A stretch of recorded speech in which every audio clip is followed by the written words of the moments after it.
আসসালামু আলাইকুম। সুন্দর ও দ্রুত হাতে লেখা ক্লাসে সবাইকে স্বাগত।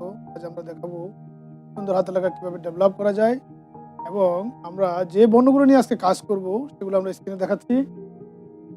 আমরা এই বর্ণগুলো কিভাবে সুন্দরভাবে তৈরি করা যায় সেই বিষয়টি আমরা কাজ করব। এখানে 4টি বর্ণ এবং একটি কার চিহ্ন রয়েছে। এই 4টি বর্ণ, কার চিহ্ন এবং এই 4টি বর্ণ দিয়ে কিভাবে শব্দ তৈরি করা যায় সেই বিষয়টি আমরা আপনাদের দেখাবো। সুন্দর হাতে লেখায় সবাই মুগ্ধ হয়, সবাই ভালো করতে পারবেন। একটি শর্ত আছে শুধু, সেটি হচ্ছে মন দিয়ে লেখাপড়া, মন দিয়ে খেলা, সব কাজে মন, করুন না খেলা। শিক্ষার্থী বন্ধুরা, তোমরা কাগজ কলম নিয়ে বসে যাও, তাহলে তুমি অনুশীলন করবে, আমি দেখাতে থাকবো। তো আমরা প্রথমে দেখাবো যে ব বর্ণটি আমরা যেভাবে লিখবো। এখানে রোল করা আছে, একটি কালো দাগ আছে, লাল দাগ আছে এবং নিচে আরেকটি কালো দাগ আছে। এই ঘরটি যত বড়, এই ঘরটি তত বড়। তুমি তোমার পেন্সিল এবং স্কেল দিয়ে তোমার সাদা খাতায় এটি করে নিতে পারো। আমি দেখাচ্ছি যে শুরুটা আমরা কোন জায়গা থেকে করব, এই বর্ণটি কোন পয়েন্ট থেকে আমি স্টার্ট করব। এই বর্ণটি আমি এই কালো দাগের একটু নিচ থেকে শুরু করব, একটু নিচ থেকে শুরু করব। কালো দাগের একটু আমি নিচ থেকে শুরু করলাম। এখন আমি কতটুকু যাব? আমি লাল দাগ পর্যন্ত যাব। কালো দাগের একটু নিচ থেকে শুরু করলাম, লাল দাগ পর্যন্ত গিয়ে আমি থেমে যাব, আমি আর যাব না। লাল দাগ পর্যন্ত গিয়ে আমি আবার এদিকে একটু বাঁকা হয়ে এই সমানে থাকবো, বাঁকা হয়ে সমানে থাকবো। যে জিনিসটা আমি এখন এখানে দেখাচ্ছি, আবার আমি কালো দাগের একটু নিচ থেকে শুরু করলাম এবং আমি এই পর্যন্ত। তারপরে আমি যে কাজটি করব, আমি কালো দাগের নিচ থেকে শুরু করলাম, নিচ থেকে আমি উপরে উঠে গেলাম, একেবারে কালো দাগ পর্যন্ত আমি উঠে গেলাম। কালো দাগ পর্যন্ত উঠে গিয়ে এবার আমি দেখাবো যে বর্ণটি কিভাবে তৈরি হয়। এখন এই বর্ণের একটি আকৃতি কিন্তু তৈরি হয়ে গেল। এখন আমি মাত্রা ব্যবহার করব। মাত্রাটা কোন পয়েন্ট থেকে ব্যবহার করব? মাত্রাটা আমি ঠিক এই সমান থেকে, এই কোণ যেখানে আছে সেই সমান থেকে আমি মাত্রাটি ব্যবহার করব। এই পয়েন্ট থেকে আমি মাত্রাটি ব্যবহার করব এবং ডান দিকে আমি খুব বেশি যাব না, সামান্যটুকু যাব। এটি হচ্ছে আমার ব। এখন এই ব বর্ণটি আমি আবার যদি আপনাকে দেখাই, তাহলে বর্ণটি এরকম হবে।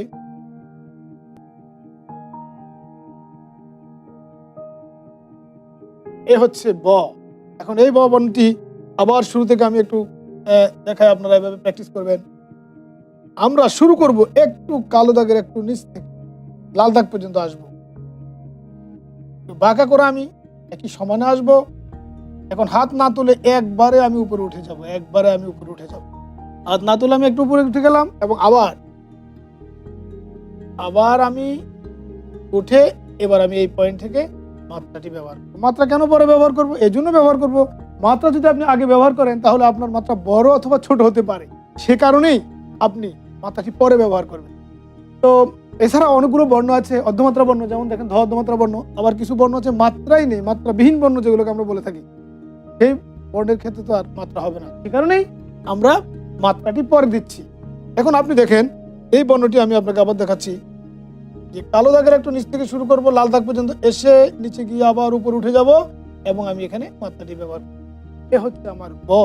ব বর্ণ পারার সাথে সাথে বয়ের নিচে যদি আপনি একটি বিন্দু ব্যবহার করেন, সাথে সাথে বর্ণটি আরেকটি বর্ণের রূপ নেবে।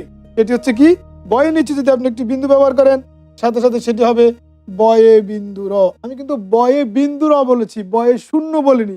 আমি কিন্তু এরকমটা বলিনি, দেখেন বয়ে শূন্য র, এটা আমি বলিনি, তাহলে ভুল হবে, কারণ শূন্য তো পরিধি আছে কিন্তু আপনার বিন্দু তো সেটা নেই, তাই না? সেজন্য আমরা এটাকে বলবো বয়ে বিন্দু র এবং এখানে আমরা একটা বিন্দু ব্যবহার করব, বিন্দু। এই বর্ণটি আবার শুরু থেকে যদি আমি দেখাই, তাহলে ঠিক বয়ের একই সিস্টেমেই যাবে। আলাদা দাগের একটু নিচ থেকে শুরু করে আমি নিচে চলে গেলাম এবং এই অংশটি আমি একবারে করে ফেলবো। তারপরে আমি মাত্রা ব্যবহার করব, আবার এই অংশটি আমি দেখাবো। এখন আমি মাত্রা ব্যবহার করব। এ হচ্ছে আমার ব। এখন ব হতে আমি বয়ে বিন্দু দিয়ে বয়ে বিন্দু র তৈরি, এ হচ্ছে আমার বয়ে বিন্দু র। বয়ে বিন্দু র এবং বয় দুটি বর্ণ হচ্ছে একটি পূর্ণমাত্রা বর্ণ। এখানে কোনো অর্ধমাত্রা ব্যবহার হয়নি, ঠিক আছে বন্ধুরা? এটা অর্ধমাত্রা বর্ণ নয়, এটি হচ্ছে একটি পূর্ণমাত্রা বর্ণ এবং দুটো বর্ণই কিন্তু ব্যঞ্জন বর্ণ, দুটো বর্ণ ব্যঞ্জন বর্ণ। এখন আমরা ব পারলাম, র পারলাম, ধ। ধ একইভাবে আমরা আবারও একটু কালো দাগের নিচ থেকে শুরু করব, এখানে আসবো, নিচ থেকে শুরু করব, হাত তুলবো, আবার নিচ থেকে শুরু করে এবার আর হাত তুলবো না, এরকম ঘুরাবো এবং এখানে একটা অর্ধমাত্রা ব্যবহার করব। এই বর্ণের বৈশিষ্ট্য হলো আপনি এইদিকে যে রাউন্ডটা দিয়েছেন, সেই রাউন্ডটা যদি আপনি উপরে তুলে ফেলেন তাহলে ব্যাপারটা কিরকম হবে? এরকম যদি আপনি দেন তাহলে বর্ণটি দেখতে বিকৃত দেখাবে এবং এর সৌন্দর্য হারাবে। সুতরাং এখানে হচ্ছে সমস্যাটা, যে কালো একটা দাগ টেনে দেওয়া হলো, এর উপরে কিন্তু আপনি আর যাবেন না। তাহলে আপনার বর্ণটি দেখতে চমৎকার লাগবে। কিরকম?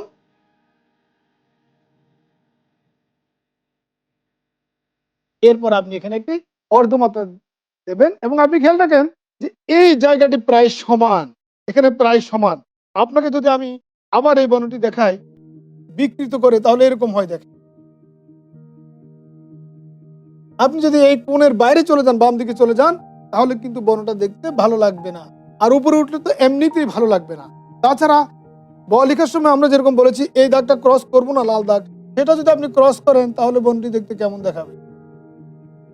সুতরাং এই মাপযোগগুলো আপনি যদি একটু খেয়াল করেন তাহলে আপনার বর্ণটি অবশ্যই সুন্দর হবে এবং ধটা আপনি চমৎকার ভাবে পারবেন। যেভাবে আমি আবার ধটা দেখাচ্ছি, এ হচ্ছে আমাদের ধ। ধ বর্ণের আরেকটি বৈশিষ্ট্য হচ্ছে যে কতগুলো অর্ধমাত্রা বর্ণ আছে সবগুলোর উপরে এখানে একটি শীর্ষ আছে, অতিরিক্ত একটু টান আছে, সেটাকে শীষ বা শীর্ষ বলা হয়। আমি আপনাকে দেখাচ্ছি যে উপরে আরো কিছু বর্ণ আছে, যে বর্ণগুলো অর্ধমাত্রা বর্ণ। যতগুলো অর্ধমাত্রা বর্ণ আছে দেখেন সবগুলোর একটা অতিরিক্ত শিষ্ট আছে, অতিরিক্ত শিষ্ট আছে, অতিরিক্ত শিষ্ট আছে। শুধু একমাত্র বর্ণ হচ্ছে ধ, যে বর্ণটাতে কোনো শিষ্ট নেই। এটি হচ্ছে এর মধ্যে ব্যতিক্রম। শিষ্ট দিলে যে খুব ভুল হবে এটা আমি বলছি না। আমি বলছি আপনি যখন ছোটদের বই খুঁজবেন, তাহলে আপনি সেখানে খুঁজে দেখবেন, বোর্ড বইতে দেখবেন, ক্লাস 1 এর বইতে, শিশু শ্রেণীর বইতে সেখানে ধয়ের এই অতিরিক্ত অংশটি নেই।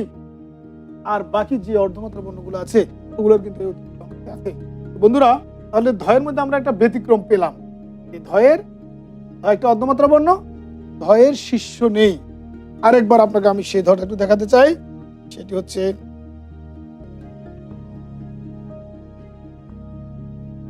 আমাদের ধ। এটি একটি অর্ধমাত্রা বর্ণ। সুতরাং আমরা আজকে ক পারলাম, র পারলাম, ধ পারলাম। এখন আমরা ক নিয়ে কাজ করব। ও আমরা পেরে যাব। অ লিখতে গিয়ে আবারও বইয়ের মতো একই সিস্টেমে আমরা কালো দাগে, এই কালো দাগের একটু নিচ থেকে শুরু করব। শুরু করলাম, একটু নিচ থেকে শুরু করে আমরা নিচে গিয়ে উপরে উঠে যাব। বয়ের আকৃতি তৈরি হয়ে গেল। এখন এখানে হাত ছেড়ে দিয়ে যেই পয়েন্ট থেকে আমি এই কাজটা শুরু করলাম, কোন পয়েন্ট থেকে আমি এই কাজ শুরু করেছি? আমি এই কাজটা শুরু করেছি এই পয়েন্ট থেকে। এই পয়েন্ট থেকে আমি কাজ, যেই পয়েন্ট থেকে আমি কাজটা শুরু করেছি সেখান থেকে আমি একটি এক লিখবো। সেখান থেকে এরকম একটা এক দিব। আমি আপনাকে এরকম একটা এক দেখাচ্ছি, এই একটা দিব। তাহলে কি হবে দেখেন, সেই পয়েন্ট থেকে যদি আমি একটি এক ব্যবহার করি তাহলে আপনার কয়ের আকৃতি চলে আসবে। এখন আমি পরিপূর্ণ কটা আপনাকে যদি একবার দেখাই তাহলে এরকম হবে। এ হবে আপনার ক। তাহলে এই কটি এখন যদি আমি আপনাকে এভাবে দেখাই, ক,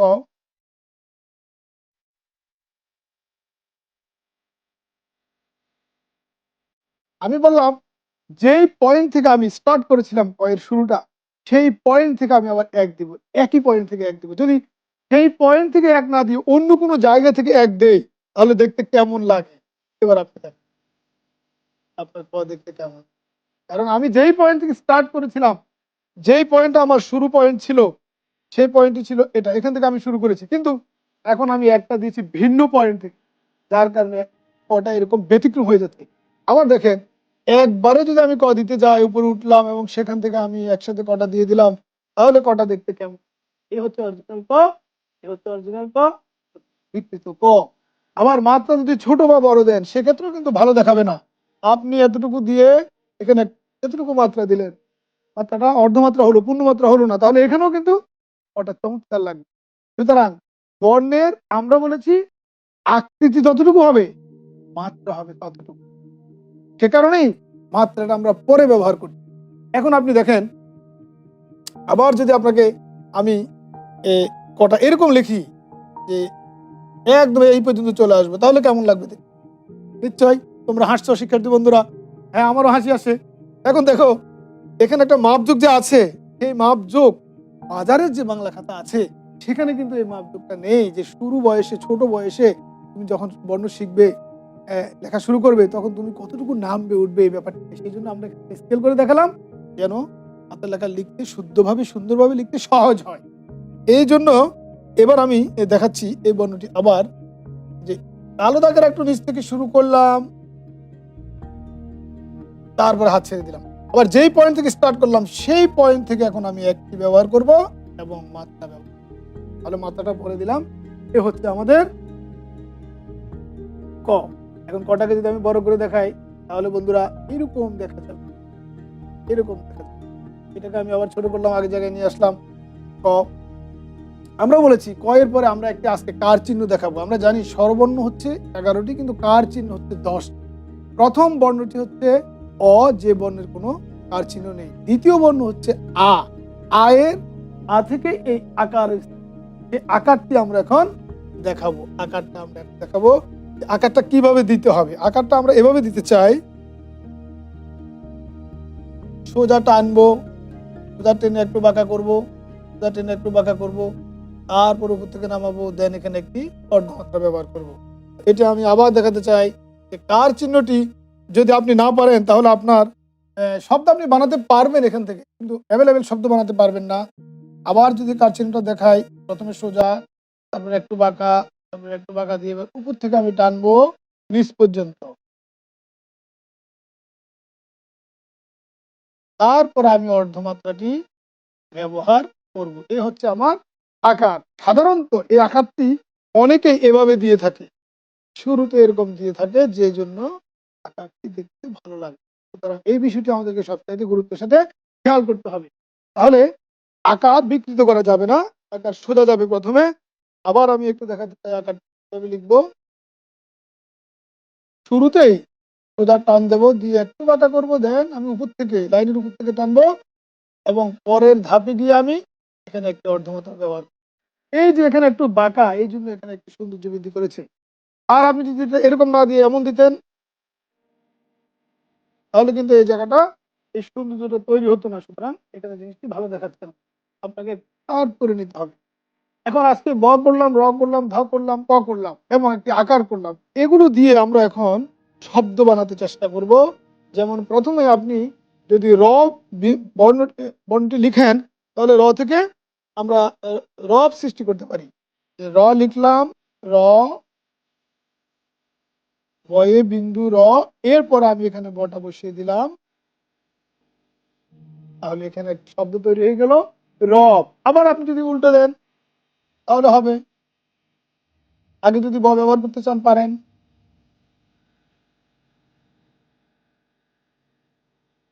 তাহলে রব হলো, বর হলো। এখন আপনি চাইলে এখানে ধ দিয়ে একটি আপনি শব্দ বানাতে পারেন।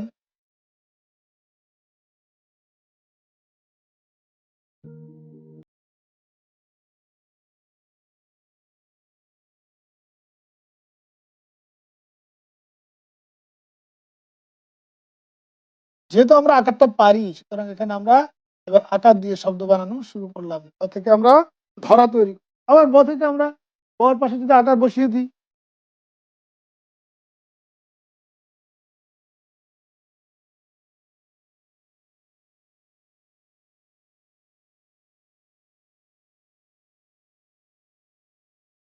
তাহলে বাবা হতে পারে। এছাড়াও আপনি চাইলে ক দিয়ে আরো শব্দ আমরা বানাতে পারি। ব থেকে আমরা কাকা লিখতে পারি।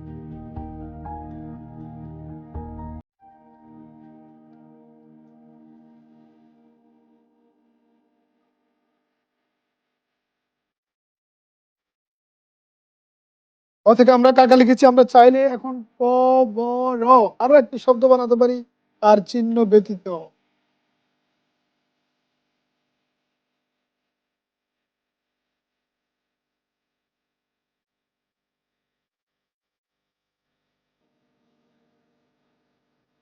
অবর ও কবর, তাহলে আমরা অনেকগুলো শব্দ বানালাম। এটা আমরা অনুশীলন করবো শিক্ষার্থী বন্ধুরা। আমরা যদি অনুশীলন করতে থাকি তাহলে অবশ্যই আমাদের হাতে লেখা চমৎকার হবে, নান্দনিক হবে, সবার ভালো লাগবে। সবাইকে শুভেচ্ছা জানিয়ে আগামী পর্ব দেখার আমন্ত্রণ জানিয়ে শেষ করছি।